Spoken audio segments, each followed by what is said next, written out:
로마서 11장에 와서 바울이 이야기했던 것이 왜 이스라엘이 버림받느냐라는 겁니다. 왜 이스라엘 백성들이 구원을 얻지 못하느냐라는 겁니다. 바울의 간절한 기대와 소망은 자신의 영혼이 천국에 들어가지 못한다 할지라도 그 민족이 다 구원받기를 갈망했던 것을 로마서 9장에서 이야기했습니다. 그렇다면 이스라엘 백성 민족이 구원을 얻지 못한 것이 하나님이 버리셨느냐? 로마서 11장 1절에서 아니라라는 겁니다. 첫째 증거로 나다는 겁니다. 나를 봐라라는 겁니다. 왜? 나 바울이 이스라엘 사람이다라는 겁니다. 이스라엘 민족이다라는 겁니다. 그리고 베냐민 지파 가운데 속해 있다라는 겁니다. 내가 구원 얻은 것을 봐라. 그러므로 이스라엘 백성이 다 버림받은 건 아니다라는 겁니다. 둘째 증거로서 우리가 지난주에 보았던 엘리야 시대 때 남겨진 자입니다. 엘리야 시대 때 모든 사람의 바알에게 무릎 꿇은 것 같은데 그 가운데 남겨진 7천 명이 있다 했습니다. 하나님이 은혜로 남겨주었다는 겁니다. 왜 남겨두었습니까?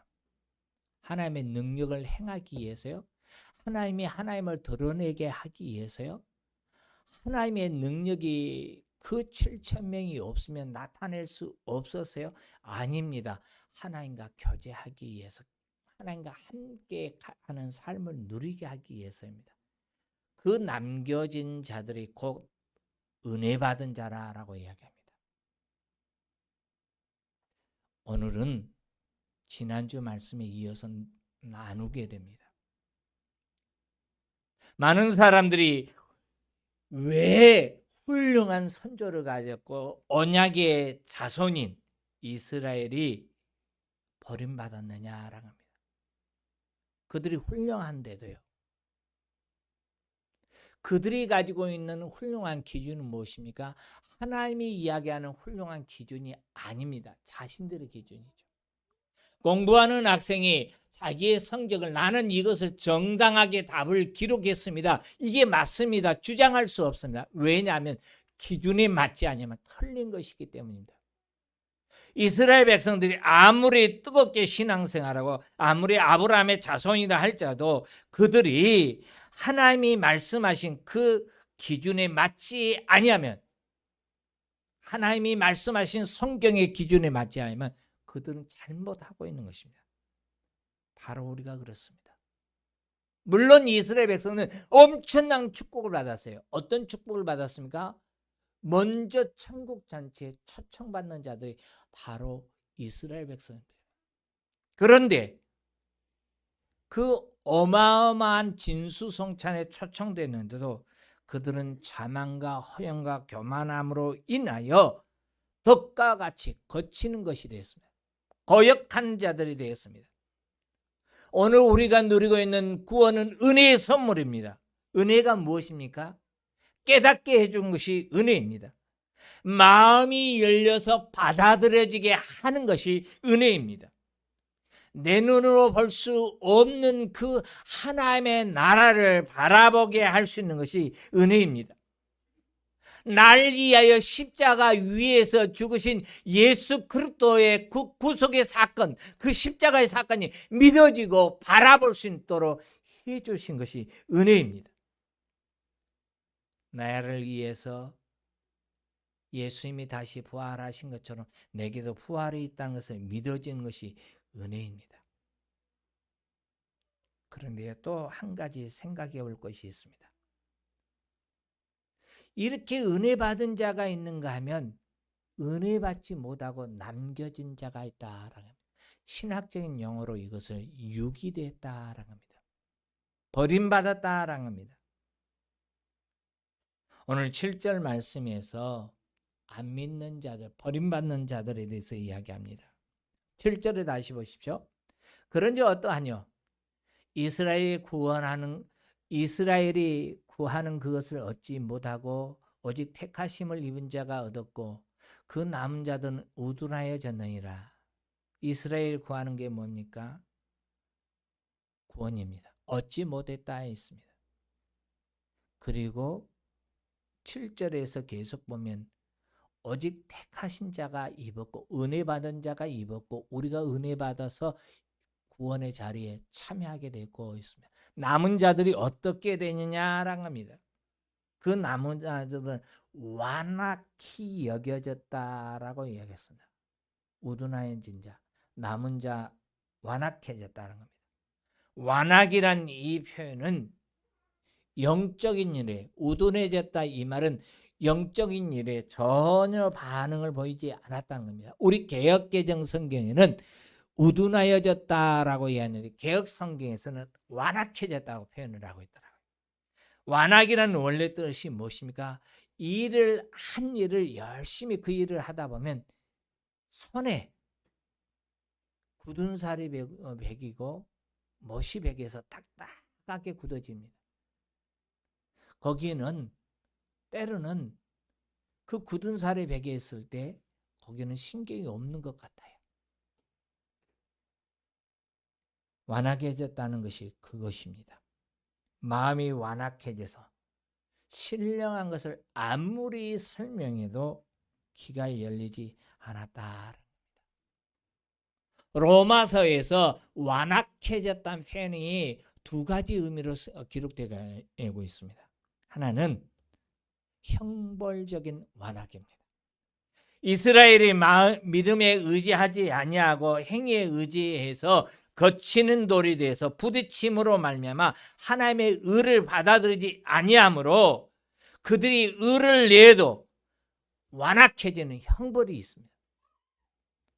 또 하나는 주권적인 완악입니다. 하나님이 하고자 하는 자를 긍휼히 여기시고 하고자 하는 자를 강팍해 하셨다라는 표현입니다. 그렇다면 이 주권적 완악에 대해서 이야기할 때 하나님이 강팍해 할 자를 강팍해 했고 하나님께서 완악하게 했으니까 이 책임이 하나님께 있지 않느냐? 하나님이 그같이 하신 것이 하나님 자신이 차별함이고 잘못됨이 아니냐라고 할 수 있습니다. 그럴지라도 그 죄를 하나님께 물을 수 없습니다. 하나님께 핑계할 수 없습니다. 주권적 완악의 경우에도 타락의 죄성을 가지고 있는 인간이 탐욕으로 거부하고 있기 때문입니다. 한마디로 하나님께서 그들의 마음에 부드럽게 해주지 않았다면 하나님께서 그들의 마음을 부드럽게 하지 않았다면 그들 스스로 부드러워질 수 없습니다. 그렇습니다. 인간은 선택된 자라 할지라도 하나님의 긍휼의 은혜만 철수하면 우리의 심령은 무감각해집니다. 무뎌집니다. 따라서 완악은 불신앙에 대한 법적인 책임을 하나님께 물을 수 없습니다. 믿음의 성도인 우리가 꼭 기억해야 할 것은 하나님의 말씀이 전파될 때 나타나는 현상이 있다는 겁니다. 첫째는 듣는 자가 부드러워집니다. 하나님의 말씀은 운동력이 있고 살아있다 했습니다. 생명이 있습니다. 그래서 하나님의 말씀이 전해지면 그 말씀이 귀에 들려지면 그 말씀이 그의 마음에 새겨지면 그들이 그 말씀 때문에 통곡하고 회개하며 우리가 어찌할꼬 합니다. 사도행전 2장 37절에 베드로와 요한과 다른 사도들이 복음을 전파할 때 너희가 죽인 예수가 메시아였고 하나님의 아들이었다고 증거할 때 그들이 뭐라고 합니까? 형제들아 우리가 어찌할꼬입니다. 회개하고 돌아섬입니다. 탄식입니다. 이거는 말씀을 들을 때 나타난 좋은 열매의 반응입니다. 우리 안에도 이 같은 역사가 일어나기를 주의 이름 축원합니다. 그런가 하면 말씀을 들을 때 도리어 더 완악해진 사람이 있습니다. 굳어집니다. 말씀 자체가 완악하게 하는 것이 아닙니다. 마음이 완악해져서 말씀 때문이 아니라 그 말씀을 듣는 사람이 문제입니다. 강팍입니다. 예를 들면 이스라엘 백성이 출애굽할 때 모세를 통해서 바로에게는 말씀이 전해졌습니다. 하나님의 이적과 이상을 보았습니다. 그런데 바로가 강팍해졌고 마음이 완악해져서 더욱 굳어져서 하나님께 순종하지 않았다라 했습니다. 그런데 성경에 보면 하나님이 바로의 마음을 완악하게 강팍하게 한 것 같이 느껴집니다. 아닙니다. 아까 표현했듯이 하나님께서 부드럽게 하는 은혜를 그에게서 허락해 줬는데요. 듣지 아니함으로 말미암아 그의 마음이 강팍해진 겁니다. 유대인들이 그랬습니다. 예수님이 전한 말씀을 들었습니다. 그런데 그들은 예수님이 전한 말씀을 듣고도 그들이 더욱더 굳어져서 예수 그리스도를 대적한 자가 되었습니다. 그뿐만입니까? 사도행전 7장에 가서 보면 스데반의 설교를 듣고 어땠습니까? 저희가 이 말을 듣고 마음에 찔려 저를 향하여 이를 갈건을 했습니다. 스데반을 향해서 이를 갈았다는 겁니다. 그리고 돌을 들어서 스데반을 죽인 겁니다. 사도행전 2장에서는 베드로와 요한이 설교할 때 많은 제자들이 말씀을 선포할 때 그들이 마음이 찔려서 우리가 어찌할꼬 하고 통곡하고 돌아섰다면 여기 사도행전 7장에 이 말씀 뭡니까? 마음이 굳어져서 대적자가 됐다는 겁니다. 죽이는 자들이 되었습니다. 그래서 예레미야 선지자는 이렇게 선포합니다. 같이 읽어볼까요? 그들이 등을 내게로 돌려 얼굴을 내게로 향하지 아니하며 내가 그들을 가르치되 끊임없이 가르쳤는데도 그들이 교훈을 듣지 아니하며 받지 아니하고. 그렇습니다. 열린 마음으로 말씀을 사모하고 듣기를 소망하는 존귀한 믿음의 성도 여러분, 말씀은 분명한 진리요 생명의 말씀입니다. 구원의 기쁜 소식입니다. 그런데 말씀을 들었는데 언제나 유익하게 받는 게 아니에요. 거역한 자들이 있습니다. 거부한 자들이 있습니다. 그들에게는 말씀이 도리어 해가 되었습니다. 그러므로 말씀을 들을 때 어떻게 듣느냐가 문제입니다. 말씀을 듣는 자에게는 열매를 맺게 됩니다. 말씀을 듣고 나서 이전 상태로 들어갈 수가 없습니다. 돌아갈 수가 없습니다. 말씀을 듣고 굳어진 마음이 부드러운 마음이 되어서 생명의 역사를 맺는 증인이 있습니다. 반대로 말씀을 듣고 거역한 자도 있습니다. 그러므로 우리는 말씀을 들을 때 하나님 제게 열린 마음을 달라고 기도해야 합니다. 말씀을 들을 때 부드러운 음성으로 하나님의 은혜를 더해 주어서 말씀을 들을 수 있는 복을 더해 달라고 늘 기도할 수 있기를 주의 이름으로 축원합니다. 여기 8절 말씀을 좀 더 보십시오.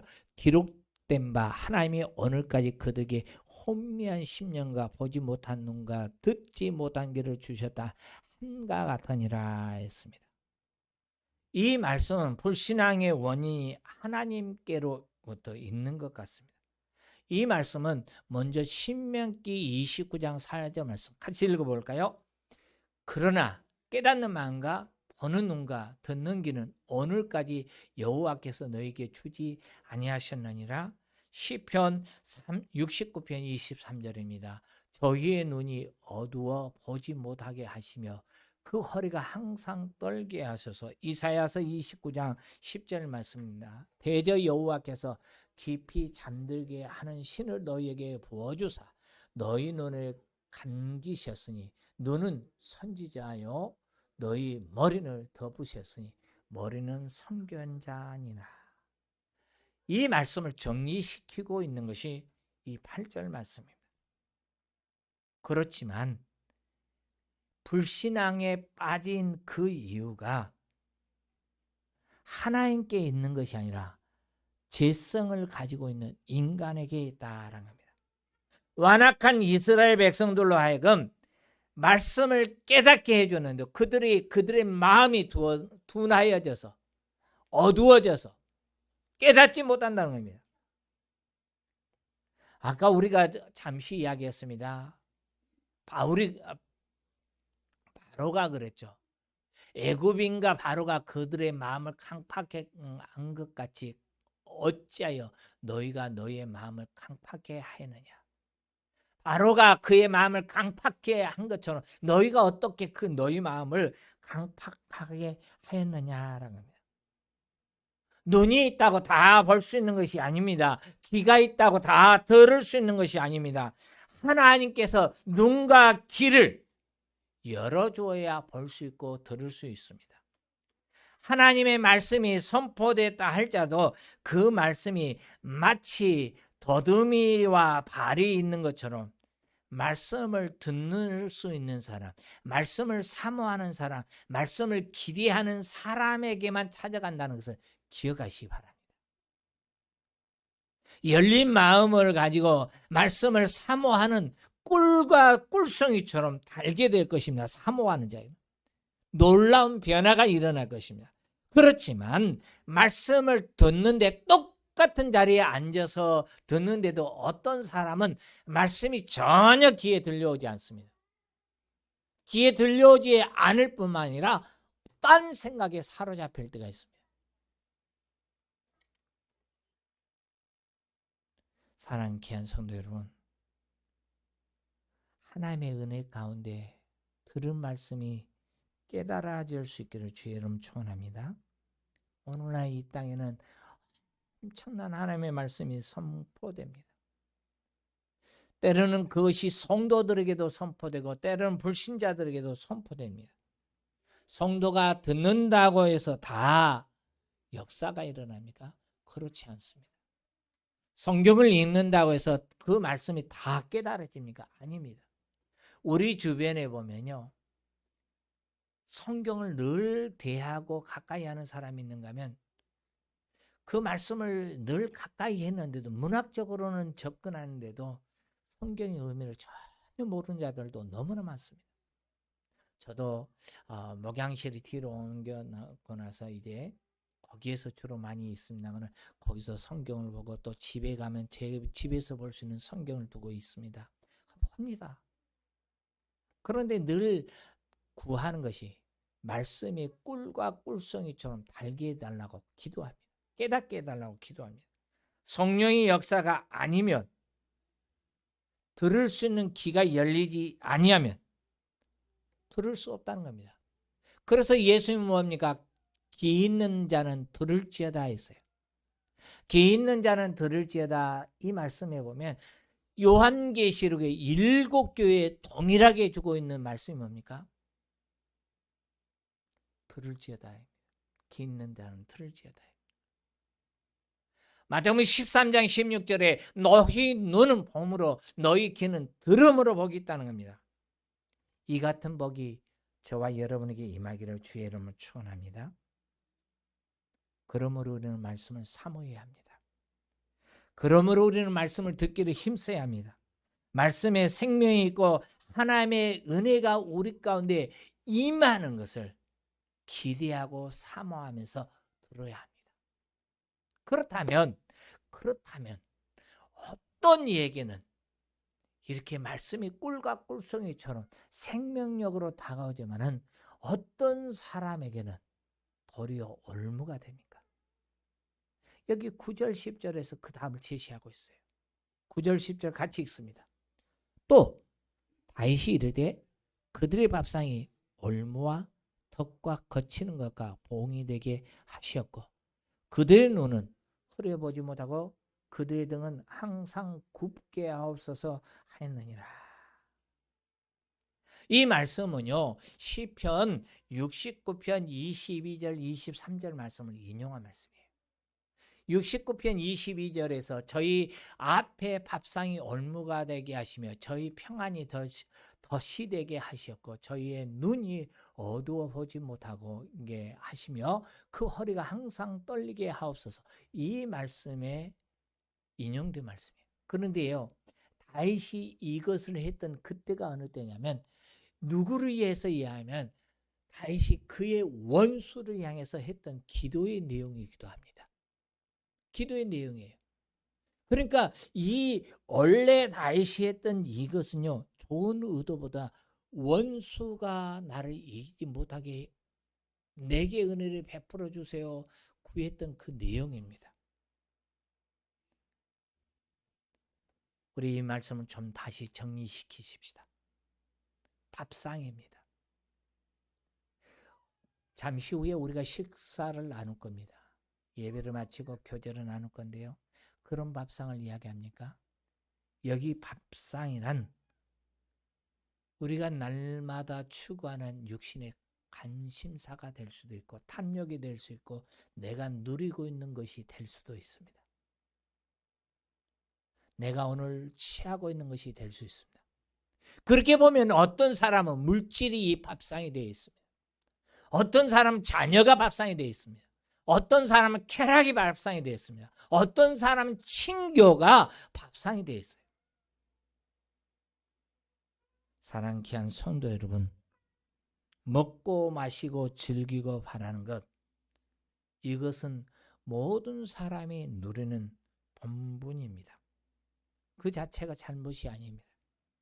그러나 많은 사람들이 먹고 마시고 즐기고 취하는데 빠지면 그것이 문제가 됩니다.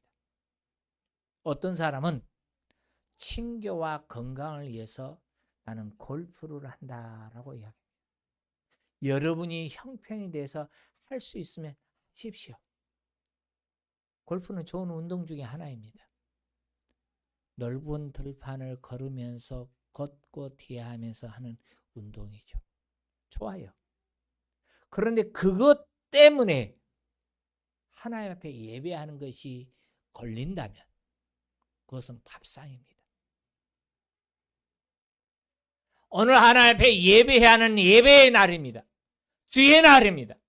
그러니 라운딩 간다고 하나님 앞에 예배하는 것을 게을리한다면 그거는 분명한 밥상입니다. 거친 돌이 됩니다. 사랑하는 귀한 성도 여러분, 우리에게 있는 축복, 풍요, 건강, 내가 오늘 열심히 수고해서 일정한 금액을 벌어들이는 돈 꼭 있어야 합니다. 살아가는데 꼭 필요합니다.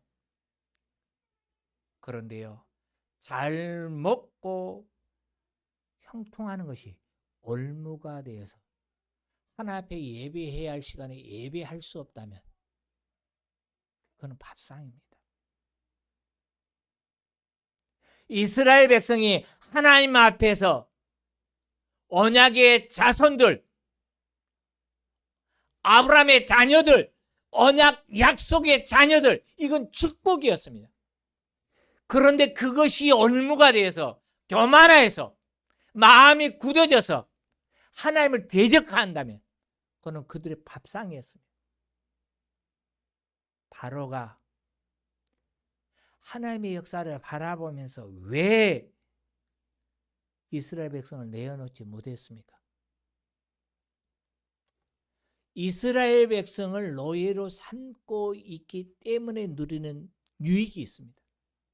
그것이 덕이 되었습니다. 덫이 되었습니다. 덕이 아니라 덫. 올무가 된 겁니다. 할 수 있으면 믿음의 성도인 우리는 들어가도 복을 받고 나가도 복을 받는다 말씀처럼, 천배의 복을 받는다는 말씀처럼 물질의 큰 축복을 받을 수 있기를 주의 이름으로 축원합니다. 이야, 안 받고 싶어. 거룩하신 것 같아. 받아도 돼요. 누리세요. 할 수 있으면. 남보다 좀 더 부유한 자가 되십시오. 거기는 진짜 아멘 안 하시네. 아멘 해도 되는데. 그런데 문제는 남보다 부유하고 많은 것을 누리는 그것이 밥상이 되지 않기를 원합니다. 절대로 올무가 되지 않기를 원합니다. 하나님 앞에 거치는 돌이 되지 않기를 원합니다. 도리어 그것이 하나님을 경외하고 하나님을 신뢰하고 하나님의 영광과 하나님의 일을 위해서 쓰여질지언정 하나님 앞에 거치는 돌이 되어서는 아니 됩니다. 사랑하는 귀한 성도 여러분, 다윗은 자신에게 화려한 밥상보다도 그 밥상을 허락하신 하나님께 주목한 것입니다. 할렐루야. 우리가 누린 축복보다도 우리가 누린 상보다도 우리가 더 주목하고 더 신뢰하고 더 잊어버리지 말아야 할 것이 무엇입니까? 하나님이다라는 겁니다. 그래서 다윗은 고백합니다. 같이 읽습니다. 시편 73편 28절. 하나님께 가까이 함이 내게 복이라. 할렐루야. 내가 주 여호와를 나의 피난처로 삼아 주의 모든 행사를 전파하리라. 그렇습니다. 하나님이 주시는 상 이전에, 하나님이 주신 축복 이전에 그가 주목했던 것이 하나님을 경외하는 삶입니다. 스스로 교만하지 해서는 아닙니다. 왜냐하면 우리의 마음, 우리의 보물이 있는 것이 우리의 마음이 있어요. 하나님을 나의 보물로 삼는다면 우리는 하나님께 우리의 마음을 둘 수 있습니다. 그렇다면 존귀한 믿음의 성도 여러분, 여러분의 보물이 무엇입니까? 보물 자체입니까? 아니면 그 보물을 허락하신 하나님입니까? 비록 원수의 목전이라 할지라도 내가 누리고 있는 재산과 특권, 기득권이 하나님 앞에 내세울 수 있는 교만이 아니라 그것 때문에 더 하나님을 가까이 할 수 있기를 주의 이름 축원합니다. 하나님을 경외하면 그분을 구하는 것 은혜를 주십니다. 부드러운 마음을 주십니다. 열린 마음을 주십니다. 그러나 교만하여 하나님을 멀리하면 경건한 이들이라 할지라도 하나님 앞에서 경거망동하게 됩니다. 진정한 축복은 하나님께서 그 자녀와 함께 걸어가기를 원했던 것처럼 함께 살아가게 교제하기를 원했던 것처럼 하나님과 함께하는 삶입니다. 이제 말씀을 정리해 볼까 합니다. 바울은 이스라엘 그 민족을 포기하지 않았습니다. 그 민족이 할 수만 있다면 구원을 얻기 위해서 자기의 영혼을 걸겠다고 9장 3절에서 이미 선언했습니다. 그랬던 바울이, 그 간절히 기도했던 바울이 하나님이 이스라엘 포기하지 아니하시고 지금도 엘리야 때처럼 남겨진 7,000명이 있다. 7,000명, 하나님의 은혜를 갈망하고 하나님과 교제하기를 원하는 그 7,000명이 있다고 선언했던 바울이 이제는 하나님이 우리를 포기했느냐? 아니다는 겁니다. 그래서 바울은 그 민족을 사랑한 겁니다. 그 민족을 사랑했기 때문에 그 민족을 위해서 기도할 수 있어요. 사랑은 죽음과 같이 강합니다. 주님은 그의 손을 빌려서 그 손을 빌려가 아니라 벌려서 오늘도 구원받아야 할 생명들을 향하고 있습니다. 하나님이 우리를 포기하셨습니까? 포기하지 않았습니다. 하나님이 우리 이웃을 포기하셨습니까? 않았습니다. 우리 형제를 포기하셨습니까? 않았습니다. 하나님은 오늘 또 아픈 마음을 가지고 가슴을 앓으면서 그들을 향해서 탄식하고 그들을 향해서 열린 그 투파를 열고 돌아오라고 외치고 있습니다. 그렇다면 우리는 어떻습니까? 우리 자신이, 우리 형제가, 우리 자녀가, 우리 가족의 구성원들이 누리고 있는 하나님이 더물어 주셔서 누리고 있는 축복들 때문에 하나님이 은혜 주어서 하고 있는 직장 때문에 하나님을 멀리하는 도구가 아니라 그로 인해서 하나님을 더 가까이 하는 귀한 믿음의 증인들이 되시기를 주의 이름으로 축원합니다.